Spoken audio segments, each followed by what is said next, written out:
Joseph in Potiphar's house. When Joseph was taken to Egypt by the Ishmaelite traders, he was purchased by Potiphar, an Egyptian officer. Potiphar was captain of the guard for Pharaoh, the king of Egypt. The Lord was with Joseph, so he succeeded in everything he did as he served in the home of his Egyptian master. Potiphar noticed this and realized that the Lord was with Joseph, giving him success in everything he did. This pleased Potiphar, so he soon made Joseph his personal attendant.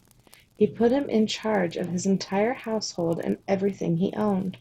From the day Joseph was put in charge of his master's household and property, the Lord began to bless Potiphar's household for Joseph's sake. All his household affairs ran smoothly, and his crops and livestock flourished. So Potiphar gave Joseph complete administrative responsibility over everything he owned.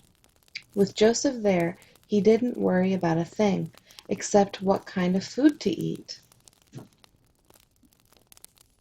Joseph was a very handsome and well-built young man, and Potiphar's wife soon began to look at him lustfully. "Come and sleep with me," she demanded. But Joseph refused. "Look," he told her, "my master trusts me with everything in his entire household. No one here has more authority than I do. He has held back nothing from me except you because you are his wife. How could I do such a wicked thing? It would be a great sin against God." She kept putting pressure on Joseph day after day, but he refused to sleep with her, and he kept out of her way as much as possible. One day, however, no one else was around when he went in to do his work. She came and grabbed him by his cloak, demanding, "Come on, sleep with me." Joseph tore himself away, but he left his cloak in her hand as he ran from the house. When she saw that she was holding his cloak and he had fled, she called out to the servants. Soon all the men came running. "Look," she said, "my husband has brought this Hebrew slave here to make fools of us.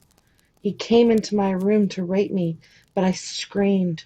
When he heard me scream, he ran outside and got away, but he left his cloak behind with me." She kept the cloak with her until her husband came home. Then she told him her story. "That Hebrew slave you brought into our house tried to come in and fool around with me," she said. "But when I screamed, he ran outside, leaving his cloak with me." Joseph put in prison. Potiphar was furious when he heard his wife's story about how Joseph had treated her. So he took Joseph and threw him into the prison where the king's prisoners were held, and there he remained. But the Lord was with Joseph in the prison and showed him his faithful love. And the Lord made Joseph a favorite with the prison warden. Before long, the warden put Joseph in charge of all the other prisoners and over everything that happened in the prison. The warden had no more worries because Joseph took care of everything. The Lord was with him and caused everything he did to succeed.